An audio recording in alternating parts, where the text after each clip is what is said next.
top. Okay. Am I still? Can you still hear me? That was. Yep. That was a weird little interlude there. Anyhow, we just do a one-day point count on the third Saturday of every July of balloons on our lake, and our lake is 8 miles long and half a mile wide, I guess. Which, that doesn't qualify me as being an expert by any means, but it's pretty clear to us from the data that we're suffering a lot of chick mortality on Toddy Pond. Some of it, no doubt, from eagles, but I'm sure there are other factors at play as well.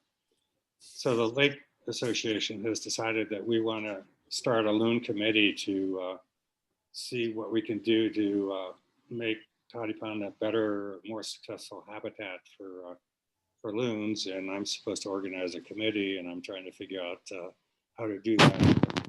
So, but I'm just here today mostly to learn, and then we'll be having conversations with Mark and other people on our local lake about what we might do to,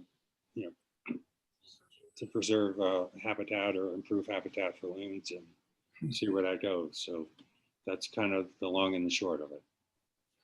Thanks, Steve. I think if I could jump in for just a second, because I know Tracy Hart's listening too from Maine Audubon. In talking to Steve and talking to Tracy, Maine is an interesting state. I mean, for an eastern state, it's pretty big, and we have a lot of loons.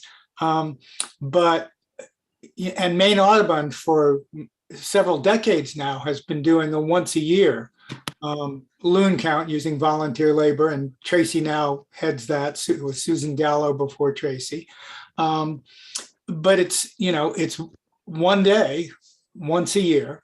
Some of the lake associations, and John knows this, Heinrich Worm on Keyser Pond has a very active lake association. And so in Maine, it's different almost by lake associations. There are some lake associations that are very active and do things much the way you do in the Midwest. There are other lake associations like the one that Steve and I are involved with in Maine that are just barely getting off the ground. There's some lakes that don't have associations and so I think one of the things that we're talking about as a state at this point is how we can do it better, both on our individual ponds and getting the lake associations talking, getting us working with Maine Audubon Society. And we want to learn from all your experience because, New Hampshire and Wisconsin and Michigan and Canada are way ahead of us. and we don't want to reinvent the wheel. Sounds like guinea pigs, Mark and Steve, that you could be, if we come up with ideas from these, this brainstorming, that we could try them out on Toddy Pond. There you go. Luann, did you want us to come back to you? Can you hear me now? Yay!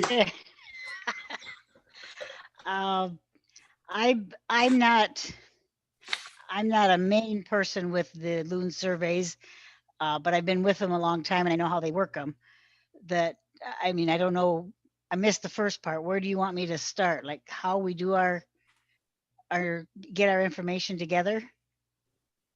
I think, Luann, that it'd be helpful to be reminded, at least for myself, which, where the lakes are that you're involved with. And then if you have like sort of the top question or thought about how the monitoring works for detecting pairs of loons. Well, I'm with Michigan Loon Preservation, and we monitor on the lakes that we know have loons, and it's been the same lakes for most of the time, although we will pick up new lakes as territories expand. We have rangers that most of them actually live on the lakes of the pair they're monitoring. Some of them will do several lakes, and we just do when they get there, if they nest and if they're successful, any problems that come about through and what's causing the problem. And I guess mostly we use our information for keeping an eye on how they're doing and how many pairs are in the state, because they have fluctuated a little bit. When I come up with a problem, then we try to get an educational thing together and go out and talk to these lake associations, talk to people in the areas, educate them to try to help the loons. And they also use our information. The DNR will use them and natural features inventory. If they have some special, like the gypsy moth spraying, they'll try to route them so they're not going over a nest if there's an active nest on the lake. Our DNR has not been as supportive in recent years the whole reason Michigan Loon Preservation came about was because the DNR were concerned about the loons. Now we keep getting told, oh, we're only concerned about fish. So, but occasionally we get a ranger that will help us, with the boat problems, and that sort of thing. Luann, are your lakes mostly in the lower peninsula, or do you have some upper peninsula lakes too? We have both. Yeah. More of our loons are in the upper peninsula, but fewer people. So, but it's like from, here's my map. Here north is where our nests are. We do have 2 pair, and it's an expanding a little area down by like Kalamazoo area over on the west, southwest side of the state. We had a pair there for years. Now we're monitoring 3 pair. Evidently, over the last 10 years, their chicks have come back, and maybe they're starting to have babies. Cool. Oh, neat. Thank you, Luann.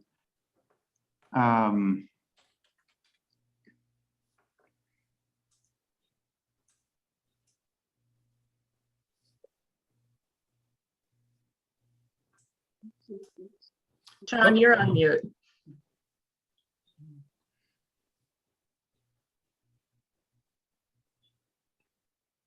It looks like we'll get another chance to catch up on Tracy's insights into this monitoring. And the next person on my gallery is all one word, Rora Bass. So maybe Rora. That's me. Hi, everyone. Okay. Hi. It's it's my first name and last name mixed together with letters missing. I work for the state of Minnesota DNR. My name is actually Rob. So Andrew Herberg is often invited to this group, and he passed it along to me. We have a new program, and I'm afraid I only have a few minutes here, folks. I apologize. We have a new program that we are taking part in. It's the restoration of common loons in Minnesota. And it's a response to the Deepwater Horizon British petroleum oil spill in 2010. The spill took place in the Gulf of Mexico, and as you probably know, and I may be talking to, as they say, preaching to the choir here, but that is the major wintering area for our Minnesota loons. The Department of the Interior, U.S. Fish and Wildlife Service, was granted dollars through what's called the Open Ocean TIG, or Open Ocean Implementation Group. Those dollars found their way to many different things, but one of those was us here at DNR for loons. I'll give you like the couple of minutes on what we're doing. Part of this is surveying, and it's territorial surveys, nest surveys. So my supervisor is calling. I'm gonna have to let that go and call him back, but it's very distracting because I can hear it, and I suppose you probably can't. Right. Okay. So USGS and U.S. Fish and Wildlife Service and DNR are doing surveys on loon territories, loon nests, and production. So we're trying to look at whether or not we've had a negative effect, or whether there's been a negative effect or not on loon production as a result of that oil spill. It's a 3-year study. We've done 1 year of surveys on 64 to 70 chosen lakes in Minnesota in an 8-county work area. If this group meets again, go so much as to give you a longer explanation presentation on this. But those surveys are going to help us do several things for loons. Potentially acquire some parcels and make them public land centered around loon conservation. Our fisheries department has pieces of land they call AMAs, or aquatic management areas. I know I'm covering a lot fast here, but we've got several $1 million to try to acquire lakeshore parcels to conserve loon habitat. That will come from those 3 summers of surveys to narrow down which lakes are important for loons but have low productivity, and potentially parcels that we could acquire. Okay, that's one part. Another big part of it is working with folks like you and working on projects like projects you are working on. And that is working with lake association members to join what we're calling a loon-friendly lake registry. Once an association gets on that registry, they've agreed to monitor loons on their lake, most likely part of our Loon Watcher survey, which is now in its 41st year, I believe. Also, they will write management plans with them if they don't already have them for their lake. There'll be loon language in those plans. I back up here. I'm a 25-year employee for DNR Wildlife. By no means a loon expert. You probably all know more than I do, but I was brought on in a 50% capacity last January to help this program get moving because it was stalled. At least our DNR portion was. I liked it so much, I took it on 100% for the next 3 years. So they're calling me a program coordinator. That's what they're calling me. So they're nice enough to let me take a leave of absence from my normal job and do this for 3 years. So I will be working with lake associations. I'll have 2 employees as well to help out, and we'll be drafting these management plans. We'll be looking for parcels for acquisition, and we'll be getting lake associations signed up to write a plan, potentially put artificial nesting platforms out, potentially find acquisition parcels, and also work with our Minnesota Pollution Control Agency on the Get the Lead Out program, which is a lead-free tackle exchange program. We might have them, they're going to be written into these plans that the association will work with them to collect tackle, exchange tackle, put signage at public accesses, things of that nature. So that's a really rough, quick outline of what this project is. And it'll be running, it's funded right now until January 1st, 2024. But like I said, I could jump on another time at the next one and if you want, and give you a little bit better presentation, show you the work area, show you how far we've gotten with the project, et cetera, et cetera. But I've got about 3 minutes to call my supervisor back and then go get my kids. So I apologize, but that's what's going on. Rob, you know what would be really good, Rob, is if you could give us either in the chat before you leave your email and contact and your last name, especially people in Minnesota like myself. Yep, I'll do that right now. Yeah, and make sure we get them access to the Google Drive folder too. Definitely. And Rob, just so you know, this group meets once a month. Yep, I'll you bet. We'll change emails and I'll try to give you, or maybe, like I said, we can have an opportunity to do a sort of a more formal presentation so you can see what we're all about. Yeah, sorry again, Rob, but are you able to use your work email through Google Drive? I know there's some government people that aren't allowed to. Very good. I have to get permission to do so. Okay. I do, and I'm not sure if those are individual permissions per drive or, because I already did get, here's my address and name.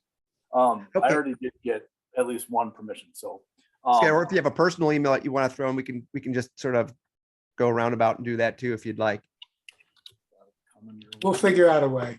Yeah, we will. Hey, thanks for letting me talk real quick. And thanks for. Thank you, Rob. Yeah, looking forward to hearing more. Yep, we'll talk. Thanks, guys. Yep. And Bill, BD and Jay, you're the last two folks on on my gallery, and it looks like Caroline Hughes here at LPC has gotten off. So, and we're pretty much rounded out the hour on just getting through these, hearing from different folks. But so Bill and Jay, I'm glad to give, we should let you speak up, especially if you have, yeah, again, these same questions or thoughts on the territorial pair occupancy. Yeah, I'll real quickly put in my 2 cents here, follow Rob. I'm with USGS in La Crosse, Wisconsin, we are working with Minnesota DNR and Fish and Wildlife on that Minnesota loon project. We ran the bulk of the field work this past summer, collecting data on occupancy, nest success, and chick fledging. Thinking about how what we did this past summer varied from what you presented, John. I took some notes from last time, and one thing we do collect is a lot of information on detection or observation covariates, cloud cover, glare, wind, and of course wave height. That's one thing we definitely are trying to keep track of. This conversation came at a really good time. We're actually meeting tomorrow to kind of do a debrief on all the field data. We have a few territories or areas that probably are a little squishy in terms of our definitions. So we've got to come up with something that's transparent, because ultimately we're going to be looking at modeling the impacts of AMPs on loon production.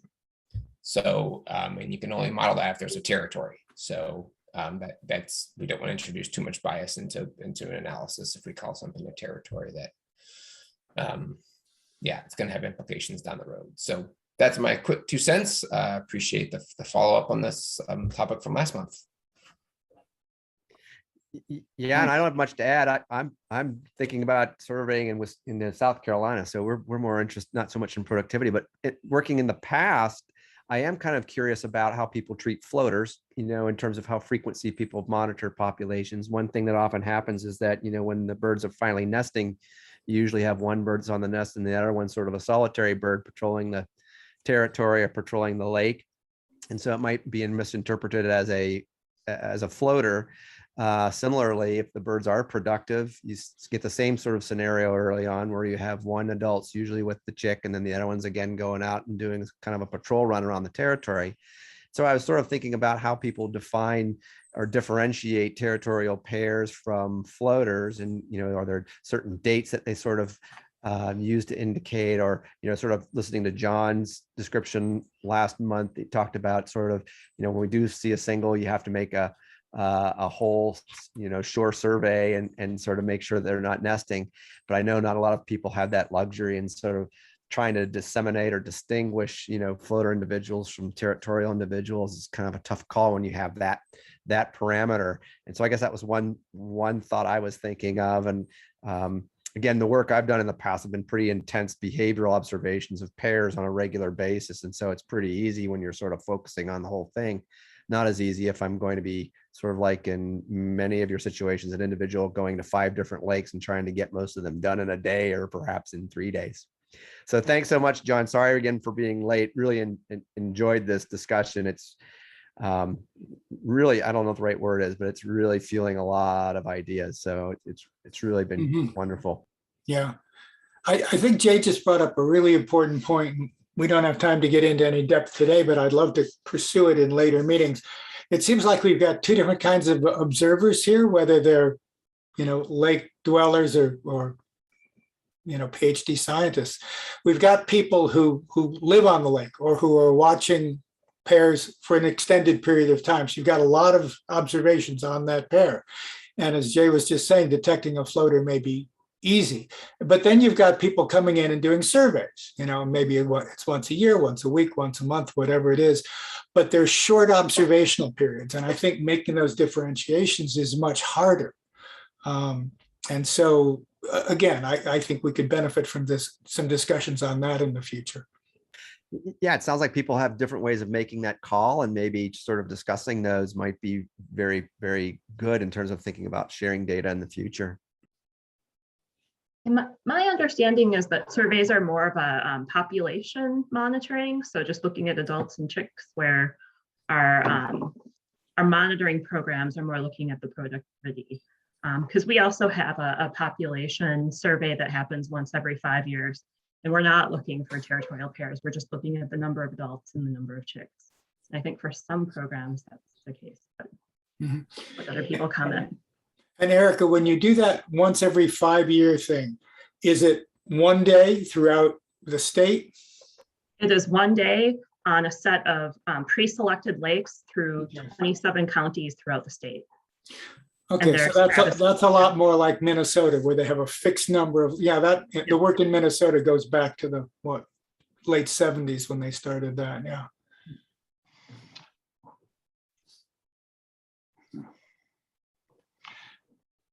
That's interesting because the shortcoming for us of the and for us it's a 1 hour chunk in third Saturday of July is that, if there's any movement of the loons or detection problems, like it's a windy or rainy day, then your chance of of not getting on that in that hour are high. So we've tended to do both, but we've always felt like, or at least I've always felt like, the hairs are so much easier to count that they're a better indication, a more reliable indication of the population trends over say a decade than the precise number of adult loons that we would record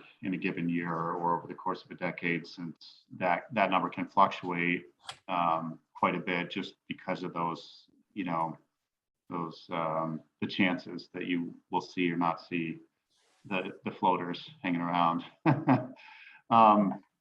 But I mean, I think, Mark, your point that we're talking about all of these really interesting protocol questions in terms of detecting and counting the breeding loons as pairs and also unpaired adult loons, and for different purposes, like the management that Luann you're describing in Michigan is really similar to the kind of daily bread and butter of our business here in New Hampshire with management of issues on lakes. And but we also want to serve the purpose that Bill's describing of a more formal research agenda and a more rigorous look at, say, the benefit of nesting rafts. So it's yeah, and it can be really local in New Hampshire, where it's a pretty small area that we're covering compared to all of the Canadian Lakes Loon Survey lakes that Kathy's dealing with, and the power, like the statistical power or the trend, to detect trends at that scale. Yeah, there's a lot to talk about, and some of the other kind of topics that we touched on in terms of human disturbance or loon behavior, or I guess human disturbance, eagle disturbance, those kinds of things, habitat and habitat protection. And the other question that I thought of as we were talking about this, and Erica, you mentioned this sort of synergy between different programs. Like if Sherry's going to the trouble to get a bunch of volunteers out there once a week, what else are they doing on their lakes besides surveying for loons? A lot of the volunteers that we have are out, collecting a water sample as they record the loon data, or they're avid birders, and there's a whole eBird checklist that goes with the loon sighting they had. And I'm delighted when that happens, because then I know if they're just canoeing around for an hour and don't see any loons, they still feel satisfied with their effort. But also because there's a bunch of information that they're collecting anyway about what's on the lake, or that they could, like a water sample, beyond just the loon piece. And so it's just getting more done with that same effort. So that seems like a whole nother topic to bring up at some point. And likewise, beyond the monitoring season, Kathy described truncating in September, but Nancy, at Journey North, like you're focused on a window of time what is precious in terms of loon data from ice out until like end of May, before the snowbirds get back to the lake and really start watching loons closely. And we don't have monitoring happening right now unless somebody happens to live on the lake or we're out floating a loon raft and notice that the pair is back in, the first week of May. So standardizing the shoulder season data collection would be, a real advantage to our monitoring effort, and is a missing link right now, I think. So lots more to talk about. I think we've been on for about an hour, and I guess I'm not thinking of any immediate questions about this aspect of monitoring data collection, but unless anybody else has them, but I do want to confirm that the plan for next month's meeting would be to have Nina and maybe then go through those pieces of data collection. Do I have that right? We have a date and a time for that?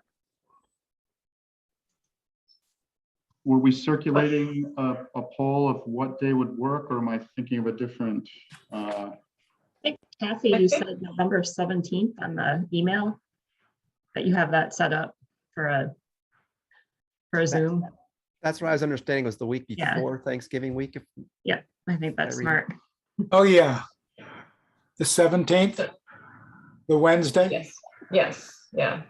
So as you can see, Kathy has gone off to somewhere else. So I, just to pull together that agenda, I offered to do that. I think I did.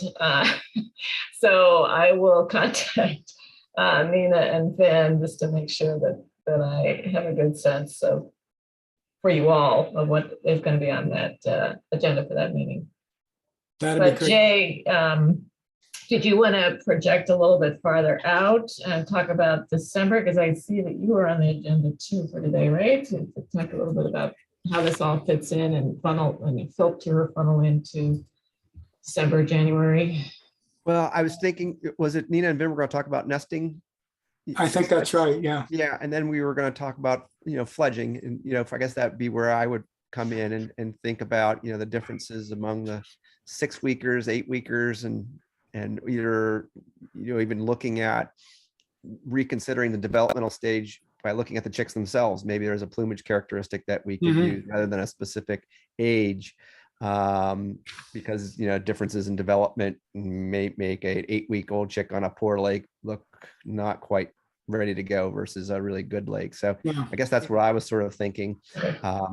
And to do that, I was going to try to pilfer Erica's slides and Nina's of chick development, because they have some really good pictures of sort of the sequences of those to have that discussion. Do you think of a certain age, or do we actually think about a certain developmental plumage pattern or some type of anatomical or physiological ability? Does that make sense? And does that sound? And Jay, is the goal to put something like this together and have it on the Google site, or come up with a web page or a publication or something? Or? Yeah, I think the whole thing is just to have that open discussion, and it's because I know that, again, people use different things, and so as a result, we want to really rethink those, and again, thinking about ways in which we can share and compare, or at least understand where we're all coming from, so that we understand what the data mean when we do look at each other's data sets one day. The other thing I would volunteer, and John knows a lot about this, is I have a lot of cadaver photographs. Not all, some of them are known age chicks, but not all of them.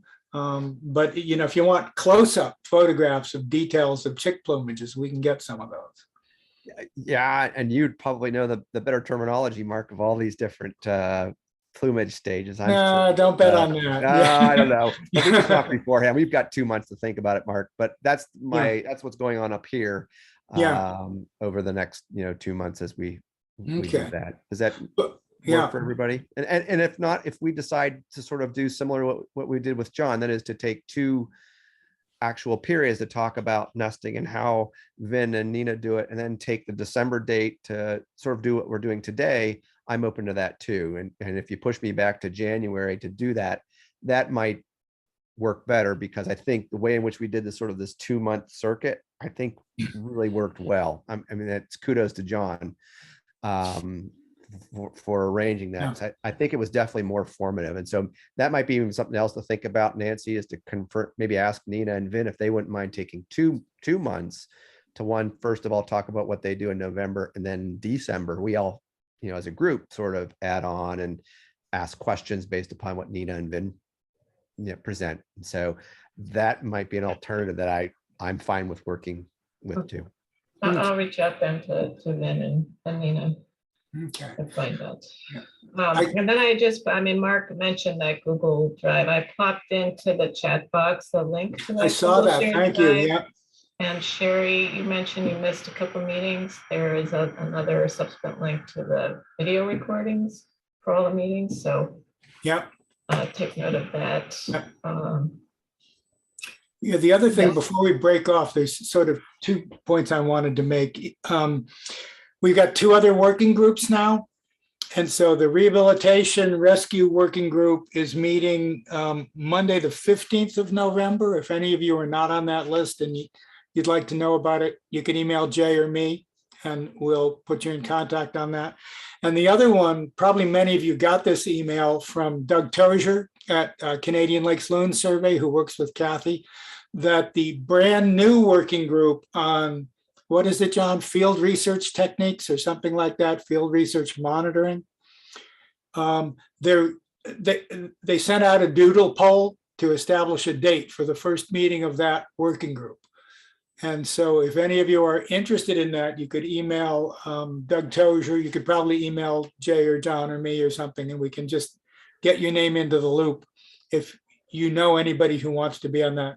That's more the quantitative research end of things, but if you know folks, let us know. Great, thanks. So John, so you wrapped up nicely. Was there anything else that, a lot was coming in? I think Kathy got some of it on her notes. We have the recordings. Or some other way you want to collate the various programs and what everybody is doing on this topic? Yeah, I Since guess you're the anointed in charge of this particular. That's a good question, Nancy. What I'm tempted to do, that sort of the homework that on my part would be to look back at what people, I guess anonymously provided as their, to characterize their monitoring programs as participants in this group, and then to compare across simple data forms that are available on the internet from our different groups. I think we went through within the last year and made the attempt to kind of check those out. But maybe to condense all that into something that could be included in the minutes or on the Google Drive. That's just a very simple matrix for our monitoring programs and this question of detecting pair occupancy, what the relevant approach is, how frequently we're surveying, what the kind of data review that Erica's about to go into, and that happily for our purposes here in New Hampshire, I finished a month ago, but we're still putting the final I's and crossing the final T's on. But yeah, those comparing those methods across programs, maybe we can distill that into a simple table that everybody can browse as the And then if you make it a Google document, one of those Google documents. Oh, that'd be great. Update it. I think that would be very helpful. Yeah, and John, if you don't want to tackle it by yourself, let me know and we can parse and however we want to sort of divvy it up. Just let me know. Thanks. As long as I don't have to grade papers, Jay. Well, I won't tell you where I am right now, but nevertheless, right now I can say I've got a lot of time, but once I get back to school, it'll be, Yeah. Yeah. I think I get back to All school right, November. enjoy while you can. Oh, yeah. Yeah. Well, one last thing from my point of view, and I'm going to put words in Steve Antel's mouth too, but Steve and I are in the very early stages of trying to develop this loon working group just for our lake, just for Toddy Pond in Maine. And we have a Zoom meeting of, just our core group tomorrow to say, how do we do this? And is it okay if we pester the rest of you? If, Steve or me or, Barbara or Lucy or any of the other folks from Toddy Pond can talk to the rest of you, because, it's a bunch of volunteers. We don't want to go too far too fast, but we don't know what we don't know. And we'd like to learn from your experience. Thank you. Yes. Well, I Steve, think Steve, you're on mute. So, yeah, Mark, the meeting is Wednesday. Oh, tomorrow's not Wednesday. You're right. Sorry. I'll be all right. Should I see if Tracy Hart can participate? It wouldn't hurt to ask her. Sure. Yeah. I mean, I know she's had some family issues and has taken some time off, but if she's available, that would be great. Yeah, because she mentioned, sent me a private note saying they have a grant and Yeah. maybe they're looking for somebody to be a guinea pig. So, Ooh, wouldn't that be nice? so I'll see if Tracy can join us on that. Okay. Thank you. Yeah, sure. All right, John, do you want to call the meeting? And thanks everybody for coming, and we'll see you November 17th, right? Sounds Yeah, good. thank Do you we have all. a We'll see. time? Do we have a time for November 17th? Can we Like Erica pencil said. in the same 3:30 Yeah. pending, confirmation? Okay, 3:30. Thank you. November Okay, great. 17th. Thank Eastern- you all. Eastern It's time, really yeah. cool to hear. Really cool to hear how the monitoring works in all these places with all these people. Thank you so much.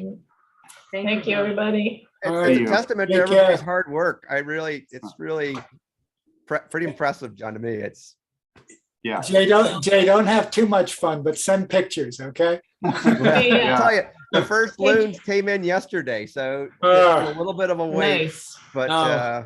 yeah, so keep your fingers crossed. Give I think everybody my best. the front's coming through, and so hopefully another push will come in today and we'll show the students something. Cool. Awesome, Jay. Yeah, enjoy. Hi to folks Thank down you, there. guys. Bye. Well, John, get your tail down here. We'd love to have you. Anybody who needs a bribe, we can give it. Maybe we have the Very next good. big loon meeting on the lake on Jocassee down there. Yeah. Now, don't tempt me on Take that. care. It'd be a great I'm time of the year. retired. I might jump Talk- up for you to time to join you. Talk to Brooke about it and see where we could have it. Oh, it depends on how many people you want, but there's a lot of fun places. Well, what here. did we have in Wisconsin? 150, something like that. So, yeah. Yeah. All right. Yeah, yeah, you probably wouldn't want to go back. Well, maybe you would. I don't know. I know Luann and Sherry wouldn't. I'm Right. there in a minute. Yeah. It's good to see you guys. All right. Yeah. Take care, everybody. Be safe. Take care.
much as we sound a little gloomy about things, the Dow and S&P, which is not only around for the record. How tough is it? Well, I have always had it. I think that the different, my Democrats I like to believe it now. Are we where we want to be? No, there's no doubt that prices got too high. And I'm reminding anyone also, we have incentivized investing in countries to invest in companies, force management teams in companies to be really efficient. And as a result, that efficiency breeds a lot of things, including profitability, including more investors. But sometimes when if demand gets a little lopsided one way, it creates problems.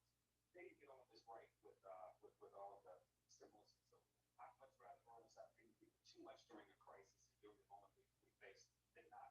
Perfect. David said it well since 2007, we've had nothing but experiment with that Federal Reserve Board. And some of it got right, some of it got wrong. I actually wish they had heard a little more sometimes, maybe pulling back. I think that's what Summer was saying a little while ago.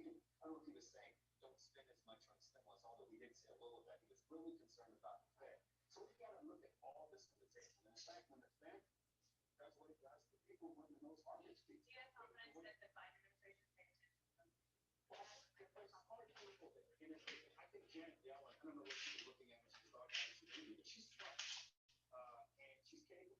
And clearly, Jerry Powell and the team, they have the tools to do what needs to be done if this thing does get out of control. But to your point, politically, I think the country blaming Democrats. That's why the president's in New Jersey. That's why he's probably going to have to go to Virginia. Let's say this. There's one guy in the Democratic South who cannot ever win an election. That's Terry. That's Veto politician.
This program is brought to you by Liberty Mutual Insurance. Only pay for what you need.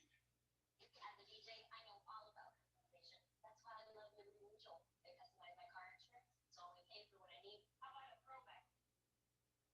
Got it. Something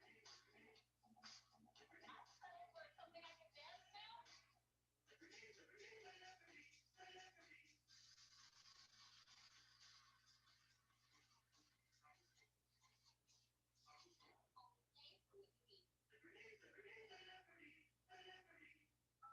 Before Clear Choice, my dental health was so bad. I would be in a lot of pain. I wasn't able to eat. It was very hard. Kimberly came to Clear Choice with a bunch of missing teeth, struggling with pain, with dental disease. Clear Choice dental implants solve your dental issues. I feel so much better. I feel energized to go outside and play with my daughter. I can eat anything. Like, I don't have to worry. Clear Choice changed my life. Attention, do you have Medicare? Did you know that you may qualify to get up to $144 added back to your Social Security check every month? It's easy to see if you're eligible. Just call the Go Medicare Benefits Help Center at 800-946-8120. In addition to receiving $144 every month, you might also qualify for a $0 Medicare Advantage plan that includes the following benefits: dental, including fillings, exams, and dentures; vision, including exams, frames, lenses, and even contacts; hearing, including hearing aids and batteries; and prescription drug coverage, all at no additional cost.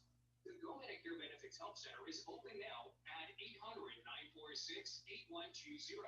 Both the call and the consultation are 100% free with absolutely no obligation to enroll. Call the Go Medicare Benefits Help Center now at 800-946-8120. That's 800-946-8120. Hi, my name is Willie. I found balanced nature 4 years ago. Being healthy and being strong has been a motivating factor for me since I was 18 years old. And balanced nature has taken me to a higher level that I didn't think was attainable. With balance of nature, the main concern is the health of it. And what could be better than fruits and vegetables? And our body knows the difference between the real and the fake. It's not made in the laboratory. The nutrients and vitamins are from real fruits and vegetables. You can untwist them. You can smell the realness in them. And as a 56-year-old, I want to feel as good when I'm 76 as I'm 56. And I'm very confident with balance of nature, I'll be able to achieve that. Start your journey to better health. Go to balanceofnature.com. And don't forget to get 35% off your first preferred order by using discount code Fox News.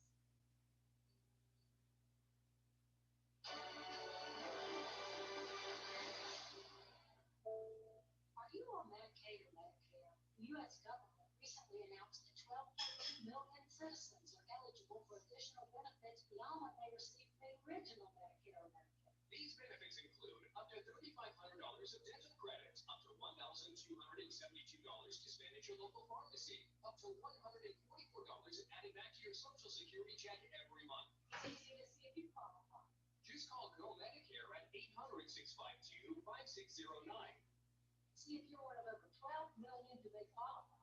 For up to $3,500 of dental credit, up to $1,272 to spend at your local pharmacy, and up to $144 added back to your Social Security check every month. This call is 100% free with no obligation to enroll. So call today. At 800-652-5609. That's 800-652-5609. Go Medicare. We give you our benefits.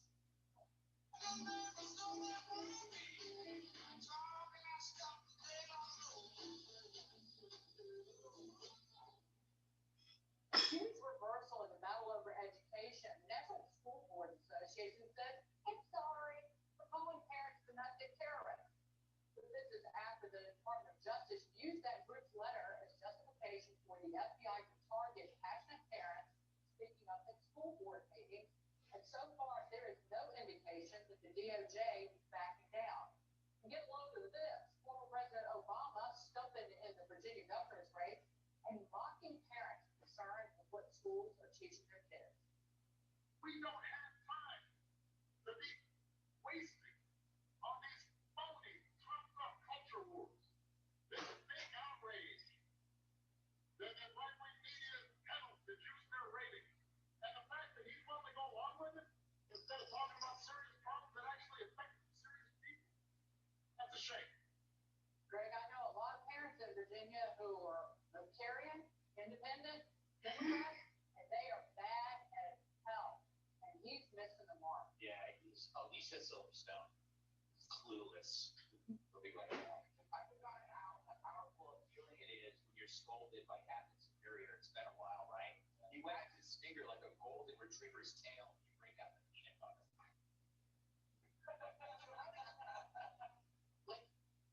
How does he square this feeling when the school board apologized to the letter that apparently didn't mean anything? Because I mean, it's pretty funny in a way that I like. When they apologized for the letter, they threw Merrick Garland under the they treated Merrick Garland like my sheets when I was a teenager. Talk about the dry. Anyway, my theory is get stolen from Jesse. I'm all over the place today. Obama gets his news from CNN, so he doesn't get half the news that everybody else covers. He doesn't know about CRT, doesn't know the first thing about it, doesn't know about the rape in Loudoun County that was supposedly, maybe allegedly covered up by the school board. Then you have this letter that everybody knows about that was a direct threat against parents. So you can spot a CNN viewer. It's somebody that is writing on low information like Merrick Garland. It's all the same. Did I make any sense? You made so much sense. Yes, it makes so much sense. So much sense, especially about the bed sheets. It is a loser for the DOJ, Dana, to try and stifle the speech of parents, which was a good, it was a threat, not backing off of the memo that Merrick Garland wrote, but also critical race theory is taught and promoted in Virginia schools, and there is plenty of evidence that McCullough is lying about, that President Obama is lying about, and they're telling that to the parents who are angry who see it firsthand. I never understand why the administration just doesn't say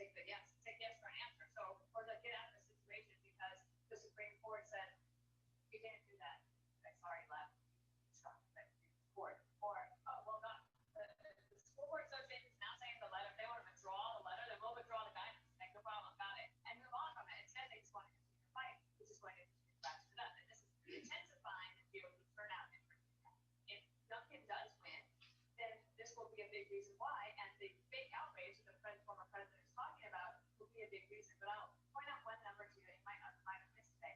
Fairfax County in Northern Virginia is one of the most attractive counties for parents because it's got excellent schools. Property tax is pretty high, but excellent schools.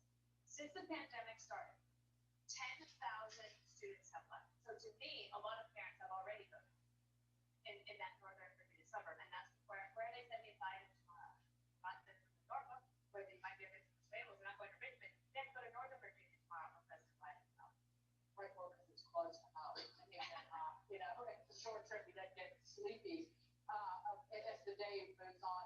But Harold, it was what's actually happening isn't happening messaging from President Obama and all the, quite frankly, McCall and the rest of them who are campaigning in Virginia. Look, this race will is obviously close, and it will continue to be close right up to the last minute. I think just to step back, I think it's great that the National School Board Association such a big mistake here.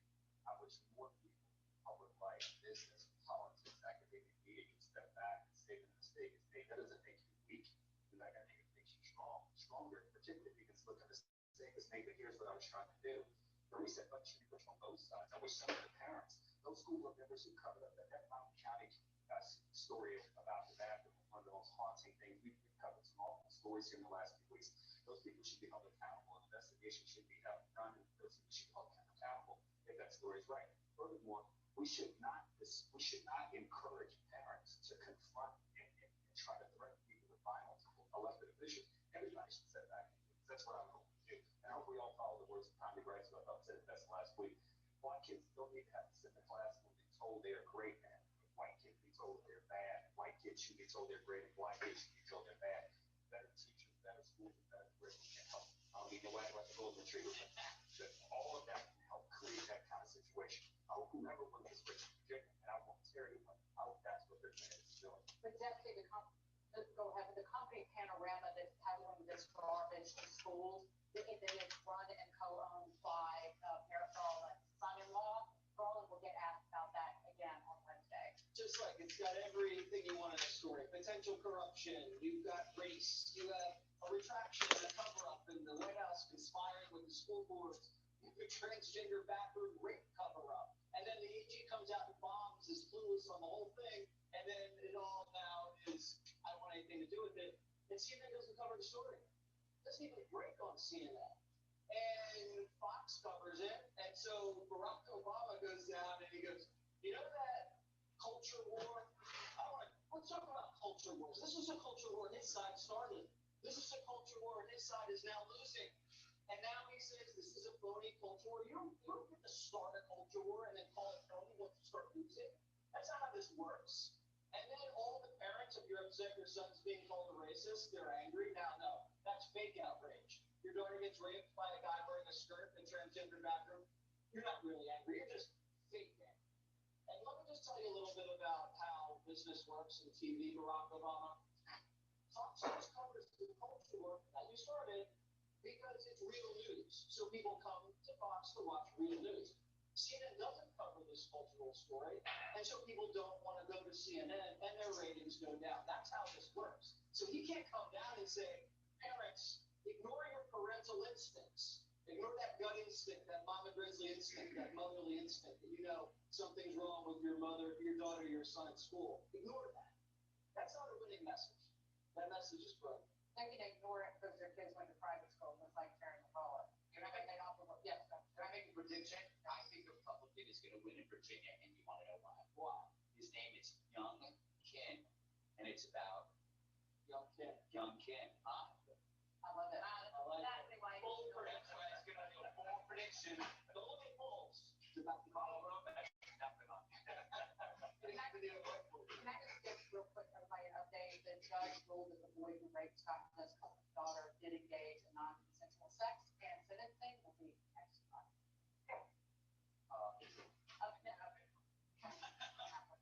Up next, Dr. Fauci faces calls to be fired after a bombshell admission on gain-of-function research in Wuhan.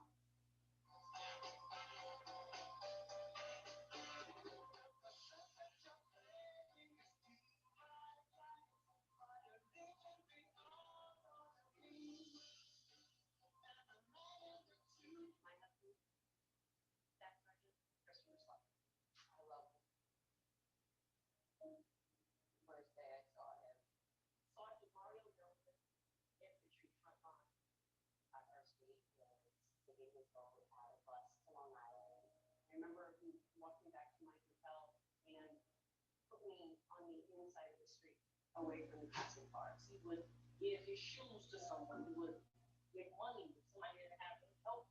This is crazy. This man, if you didn't have health coverage, he would help you take care of whatever you take care of. Very patriotic, love serving. Yes, and we got engaged and he left for good. And for some reason, I didn't feel right. There was something in me that didn't feel right. They told me that he wasn't coming home. My best friend, my everything. The only relationship I've ever been in. Within minutes, there was the knock at the door.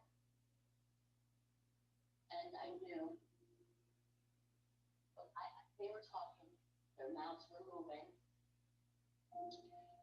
But everything went well.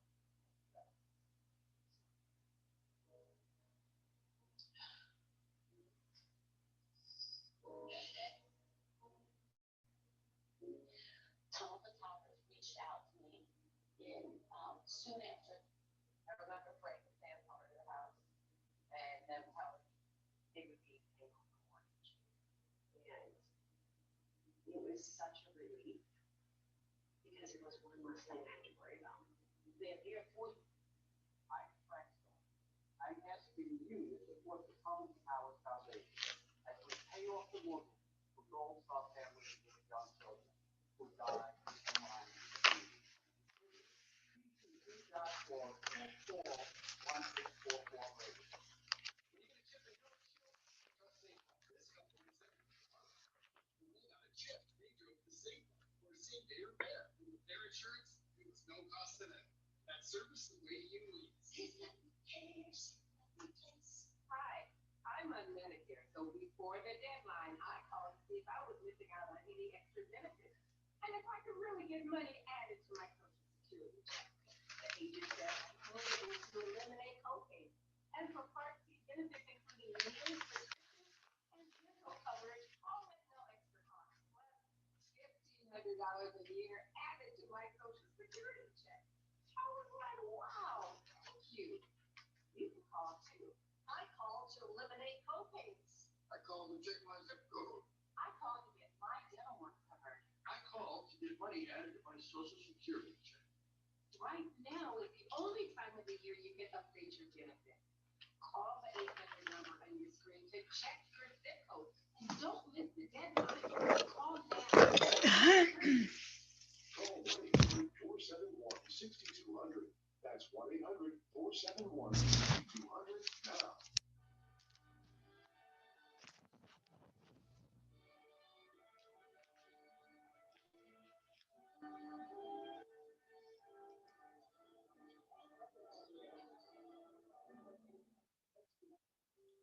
Do they have life insurance? No. But we have life insurance. John, I'm trying to find something you can afford. fortunately, in only a few minutes, Select Book found John a $500,000 policy for only $29 a month. And his wife Anne a $500,000 policy for only $21 a month. Go to SelectBook.com now and get the insurance your family needs at a price You can afford. Select Quote. We shop. You save.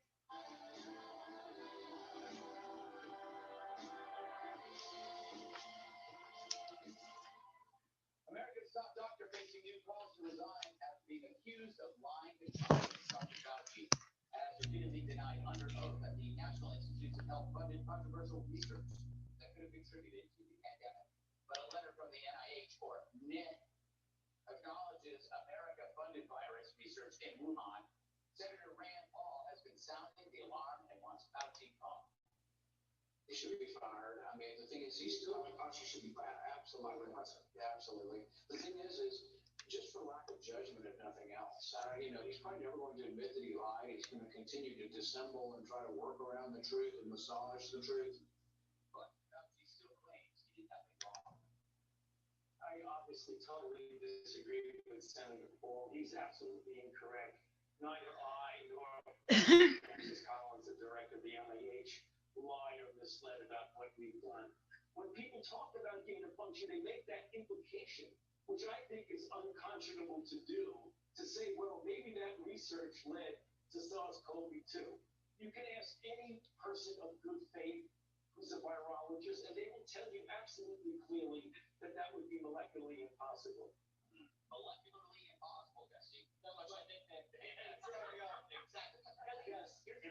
If you call for Fauci to be fired, that less likely it will happen because Biden kind of is more of a reactionary. You saw that with the wall that remained in Mexico. If somebody on the other side says he's got to go, he's just going to say no, he's not. Well, he might not be fired, but he might retire. Yeah. Because of the dog thing. So Emma comes into breakfast this morning and she said, "Did you see Fauci killed dogs?" And I had to look around and yes, he gave grants to Tunisia to do these deadly experiments on dogs. They would like rip their vocal cords out so you couldn't even hear them screaming as they were infected with these insects, and they killed them. And you know, a lot of people say, gain of function, and the bats, but it's the dogs that the Americans are going to be most upset about, and that might push Fauci over. Here's why we hate him, right? Yes. Rand Paul gets up and accuses Fauci of doing the gain of function in Wuhan, and Fauci denies it.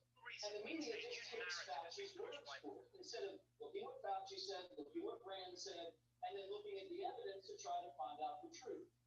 The media doesn't want to know the truth, and that's why we hate them. Now, here's why we hate Fauci. Fauci got caught cold. And then he goes on Stephanopoulos' show, and he says he doesn't like the implication that that specific grant led to that specific virus that was COVID-19 that killed 700,000 Americans.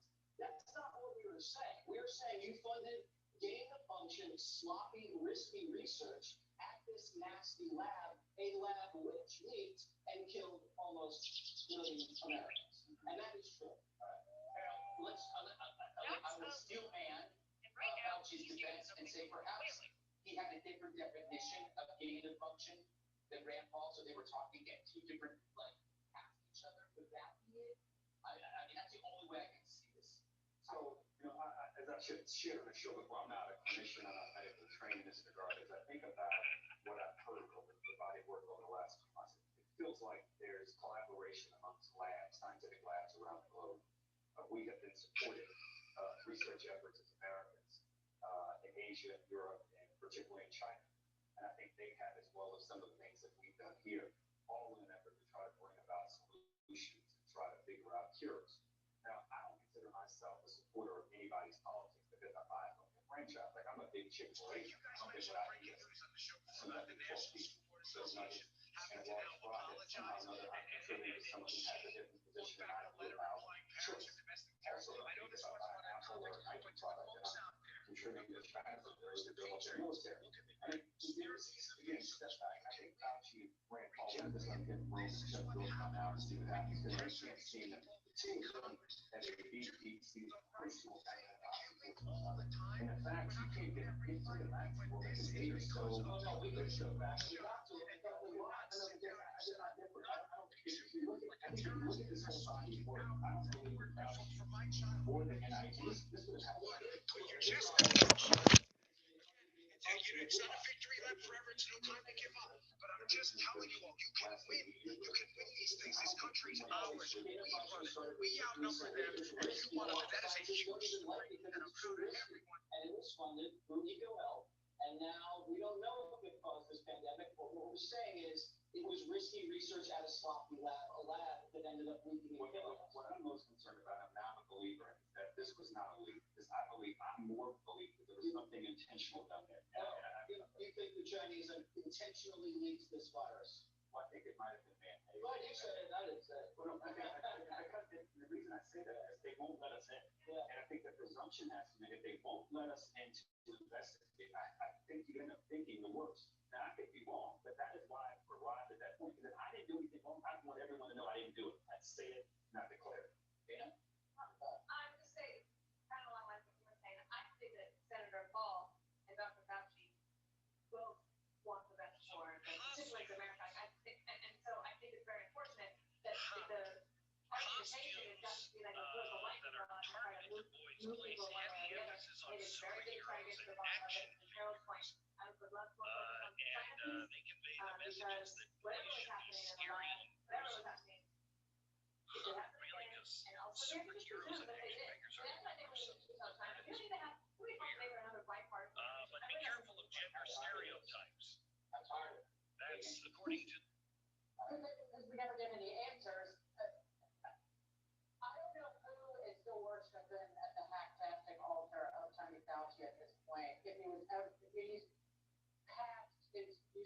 if he ever had any usefulness. He's really lying because there's no way for him to know how that money was allocated in that math unless he was there. And Harold was essentially saying American dollars went to create a bioweapon that was unleashed on the world and killed 500 people. I did not say that. Well, that's the implication, Mr. Ford. That is not my implication, that is your interpretation. I said that won't be clear. It's possible. All of these organizations that we need to rely on as a nation have become politicized under Joe Biden. With Fauci's organization, the CDC, and Rochelle Walensky kowtowing to the teachers' unions with children vaccinated and still have to wear a mask. The National Institutes of Health, we need them. Nobody in this country is going to trust any of them. And Fauci's leading the way. All right. Up next, new details on what exactly went wrong